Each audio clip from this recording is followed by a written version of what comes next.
Good morning, मैं सर्वेश वर्धन। आज की क्लास में इंडियन नेशनल फिजिक्स ओलंपियाड 2019 का क्वेश्चन नंबर 5 डील कर रहे हैं। ये क्वेश्चन पूरी तरह से इलेक्ट्रोमैग्नेटिक इंडक्शन, थोड़ी करंट इलेक्ट्रिसिटी और काइनेमेटिक्स पर बेस्ड है। ठीक है, तो इमोशनल ईएमएफ से रिलेटेड जो सर्किट होते हैं और काइनेमेटिक्स से रिलेटेड जो क्वेश्चन क्रिएट होते हैं, जैसा कि फिगर में दिखाया गया है, ऐसे जितने भी क्वेश्चंस होंगे उसको सॉल्व करने का जो तरीका है उसमें दो ही क्वेश्चन हमें सॉल्व करना होता है। एक हम लोग लिखते हैं लूप लॉ और दूसरा इक्वेशन लिखते हैं न्यूटन्स। फिगर में जो दिया हुआ है इसमें कैपेसिटर है। कैपेसिटर शुरुआत में चार्ज V0 से किया गया है, V0 से चार्ज है। ठीक है, और ये ओपन है भी, एक कंडक्टिंग रड है जिसका मास m है। ठीक है, लेंथ ओमेगा है लेकिन हमने l माना है कैलकुलेशन के लिए। और मैग्नेटिक फील्ड B जो अंदर की तरफ है, यूनिफॉर्म मैग्नेटिक फील्ड में है। ठीक है, इसमें रखा हुआ है। तो जब हम स्विच को क्लोज करेंगे तो क्या होगा, इससे रिलेटेड हम लोगों को बात करना है। और उसमें क्वेश्चन पूछा जा रहा है कि मैक्सिमम इस रड की स्पीड कितनी होगी। ठीक है, और जिसमें मैक्सिमम स्पीड होगी उसमें काइनेटिक एनर्जी और maximum store energy, potential energy जो कैपेसिटर के बीच में है, उसका बीच का रेशियो क्या होगा। ठीक है, तो हम सबसे पहले सोचते हैं कि ये मोशन स्टार्ट कैसे होता होगा। कहने का मतलब है कि एक रड है जो शुरुआत में t=0 पे यहाँ पे है और इसको की को जो क्लोज करेंगे तो चूँकि ये जो फोर्स होगा ILB होगा, ये इम्पल्सिव नेचर का नहीं होगा, मतलब बहुत अधिक अमाउंट में नहीं होगा, इसलिए तुरंत यहाँ वेलोसिटी डेवलप नहीं होगा। लेकिन फोर्स आने के बाद तुरंत एक्सेलरेशन डेवलप होगा, इसलिए एक्सेलरेशन तुरंत आ जाएगा। तो इस रड में एक्सेलरेशन तुरंत आ जाएगा और करंट तो होगा ही होगा I0।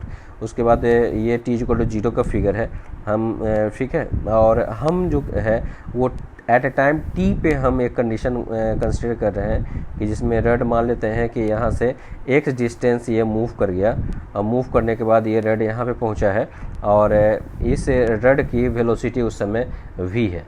तो v वेलोसिटी होने की वजह से ये जो कंडक्टर है वो बैटरी की तरह बिहेव करेगा और उसका पॉजिटिव टर्मिनल अगर आप फाइंड करना चाहते हैं तो v×b से पॉजिटिव टर्मिनल मिलता है। तो पॉजिटिव टर्मिनल इस तरफ होगा, ये ऊपर पॉजिटिव टर्मिनल होगा, नीचे नेगेटिव टर्मिनल होगा। तो v×b का जो डायरेक्शन होता है वो हमारा EMF का डायरेक्शन देता है, मतलब पॉजिटिव टर्मिनल का वैल्यू देता है। और वैल्यू EMF का वैल्यू कितना होता है, तो VBL। तो वेलोसिटी ऑफ रड जो है v है मैग्नेटिक फील्ड B में, और जो लेंथ ऑफ रड है L है, तो EMF का वैल्यू VBL होगा। मतलब एट टाइम t ये जो रड होगा, रड बैटरी की तरह बिहेव करेगा जिसका EMF VBL होगा। ठीक है, और इसमें जो करंट डेवलप हो रहा है, इधर जो करंट डेवलप हो रहा है, तो इस करंट के वजह से इस करंट कैरिंग वायर पे फोर्स भी लगेगा जो इस रड के परपेंडिकुलर होगा। उसको लॉरेंज फोर्स कहते हैं और इसको ILB से हम लोग कैलकुलेट कर सकते हैं। तो I है करंट, L है लेंथ और B मैग्नेटिक फील्ड। तो ILB हमारा इस कंडक्टिंग रड पे फोर्स होगा। किधर होगा, तो फोर्स का डायरेक्शन निकालने के लिए आप L×B यूज कर सकते हैं। तो L हमारा करंट कैरिंग वायर की तरह, करंट एलिमेंट डाउनवर्ड डायरेक्शन में है इधर, और ये देखिए L है, L इस तरफ, और B हमारा अंदर है। तो L×B आप करेंगे तो राइट साइड में आएगा। तो हमारा ILB का वैल्यू जो है, ये फोर्स का जो डायरेक्शन है वो हमारा राइट साइड में होगा। ठीक है, तो हमने क्या किया है इस सर्किट से रिलेटेड, और साथ ही साथ इस रड का रेसिस्टेंस भी दिया हुआ है, वो R है। रड का रेसिस्टेंस R है। अब मुझे ऐसे एक प्रॉब्लम में मैंने बताया था कि दो ही इक्वेशन सॉल्व करने होते हैं, दो ही इक्वेशन लिखने होते हैं, एक सर्किट रिलेशन और दूसरा न्यूटन्स लॉ। तो हमने ये सर्किट लूप लॉ लगाया है और एंटी क्लॉकवाइज में मूव कर रहे हैं। तो यहाँ से जब इस लोकेशन से जब हम यहाँ से यहाँ क्रॉस करेंगे तो मान लेते हैं कि इस समय पर इस कैपेसिटर पर चार्ज Q है, तो पोटेंशियल ड्रॉप कितना होगा, Q/C। फिर जब यहाँ पहुँचेंगे तो करंट के अगेंस्ट में जा रहे हैं इसलिए -IR, और फिर जब ये सेल के क्रॉस पोटेंशियल डिफरेंस निकालेंगे तो लोअर से हायर में जाएंगे तो -E, मतलब -VBL = 0। तो ये हमने ये किरचॉफ सेकंड लॉ लिखा है। ठीक है, लूप लॉ जिसको कह रहे हैं। और जो सेकेंड इक्वेशन है वो हमें न्यूटन्स लॉ लिखना पड़ेगा। तो न्यूटन्स लॉ में क्या है, तो फोर्स का वैल्यू ILB है और मास हमारा A है, मास हमारा m है और एक्सेलरेशन a है। तो हम F net is equal to mass into acceleration लिख सकते हैं। तो ILB बराबर मास इंटू एक्सेलरेशन, ये इक्वेशन नंबर 2 है। इसी दोनों इक्वेशन को सॉल्व करके हम सारे प्रॉब्लम्स को फाइंड कर सकते हैं। अब रही बात कि ये शुरुआत में t इज इक्वल टू 0 वाले केस में, ये इस केस में I0 और A0 की वैल्यू कैसे फाइंड करेंगे। तो ये जो इक्वेशन है, इक्वेशन नंबर 1, इक्वेशन नंबर 1 में हमको पता है कि t इज इक्वल टू 0 पे वेलोसिटी की वैल्यू कितनी है। तो t इज इक्वल टू 0 पे वेलोसिटी की वैल्यू 0 है। तो v की वैल्यू आप 0 यहाँ से इस इक्वेशन में v का वैल्यू 0 पुट कर दीजिएगा, i के जगह पर I0 पुट कर दीजिएगा और q जो है वो हमारा CV होगा। q का वैल्यू, ये q के जगह पर q मैक्स, तो यहाँ देखिए t इज इक्वल टू 0 पे q के जगह पर q मैक्स CV0 होगा। ठीक है, वेलोसिटी की वैल्यू उस समय 0 है। इक्वेशन 1 से मुझे मिल जाएगा यहाँ से i का वैल्यू जो मिलेगा वो मिलेगा, देखिए यहाँ पर CV बटा CR, तो CC कट जाएगा, V0 बाई R हो जाएगा।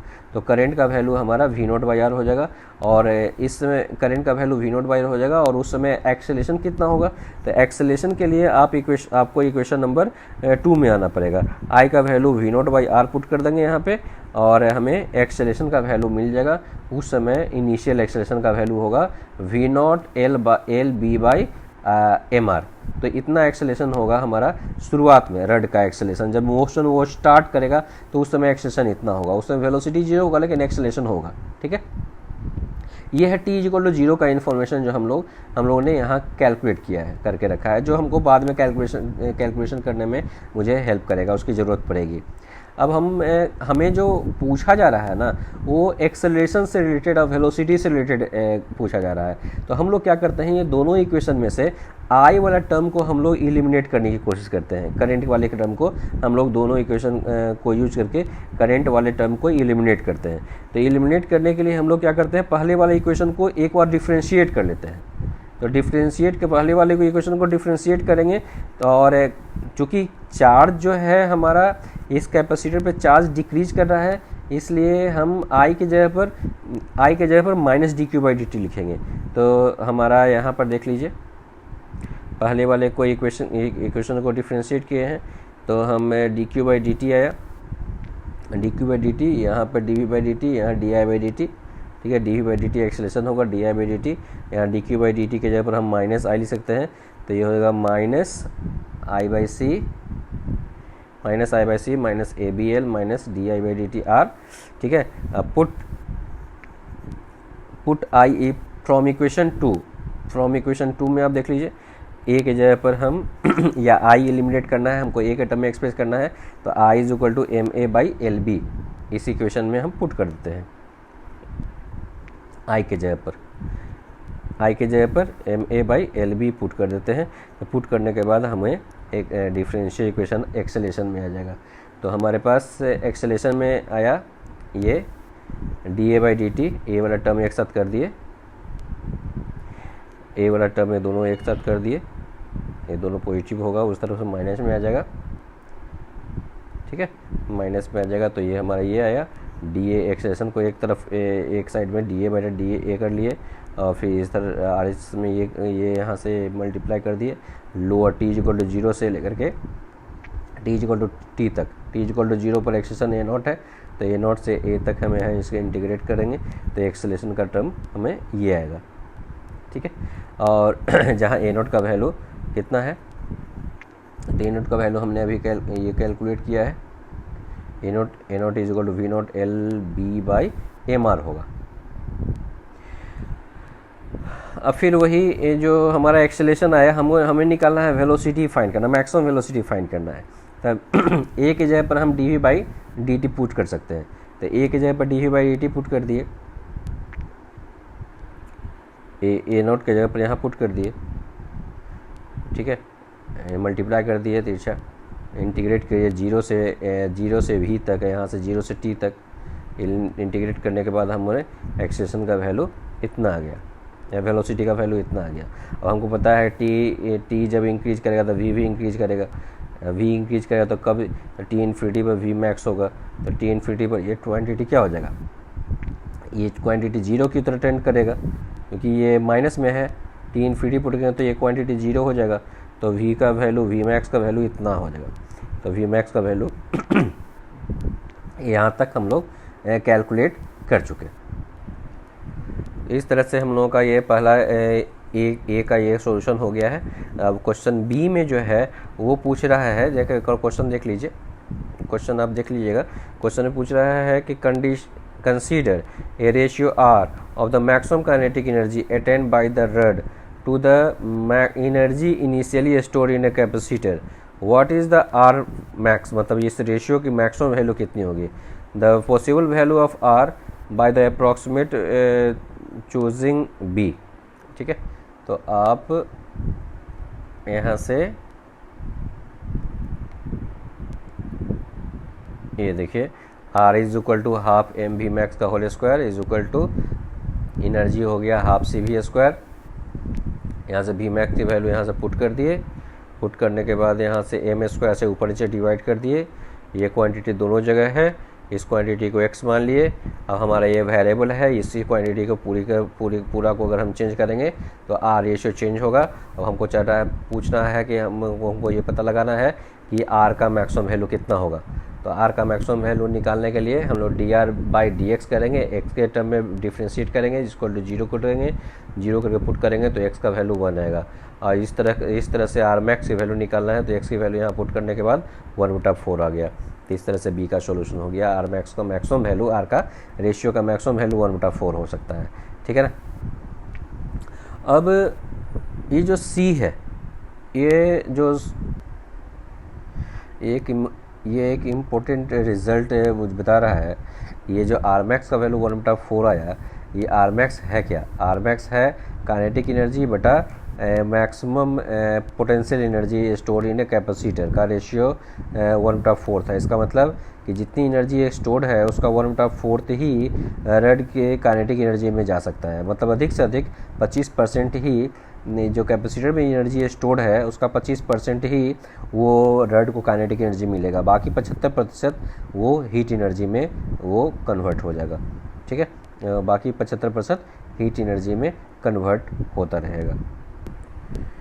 क्वेश्चन नंबर सी में क्वेश्चन जो पूछा जा रहा है कि अगर r की वैल्यू, जो रेशियो की वैल्यू r मैक्स ही हो, मतलब 1/4 ही हो, तो बताइए कि v मैक्स की वैल्यू कितनी होगी। ठीक है, तो यहाँ से r मैक्स की वैल्यू 1/4 का मतलब क्या हुआ कि x का वैल्यू 1 हुआ, और x हम क्या माने थे, x हम माने हैं CL²/B²/m, तो उसकी वैल्यू हमारा 1 होना चाहिए। ठीक है, तो यहाँ से CL और M का वैल्यू पुट करने के बाद, जो क्वेश्चन में दिया हुआ है, पुट करने के बाद यहाँ से B का वैल्यू निकाल देंगे। और V मैक्स का जो इक्वेशन हम लोगों का आया था, V मैक्स के इक्वेशन में ये वैल्यू सारा का सारा पुट करने के बाद हम V मैक्स की वैल्यू कैलकुलेट कर सकते हैं। ठीक है, तो यहाँ से V मैक्स की वैल्यू फाइंड करेंगे। तो इस तरह से ये क्वेश्चन अब ये यहाँ से कंप्लीट हो गया सॉल्यूशन, और उम्मीद है कि आप समझ गए होंगे, और इसको आप ध्यान से आप इसको देखेंगे। इस तरह से प्रॉब्लम से अक्सर IIT पूछता है, ये इमोशनल EMF से रिलेटेड, सर्किट से रिलेटेड। आप प्रीवियस ईयर बैठ के देखेंगे तो बहुत सारा क्वेश्चंस ये भरा पड़ा है, तो आप दिमाग में बिठा लीजिए।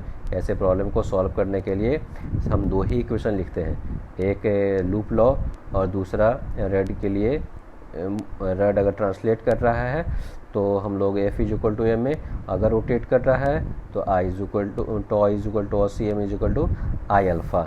ठीक है, तो यही दोनों इक्वेशन को सॉल्व करके, और उसके बाद काइनेमेटिक्स जो है वेरिएबल एक्सीलरेशन का यहाँ केस आएगा, तो काइनेमेटिक्स लगा करके बाकी सब काइनेमेटिक्स वाले सारे term, velocity, acceleration, displacement, distance, वो सब कुछ हम यहाँ से फाइंड कर सकते हैं।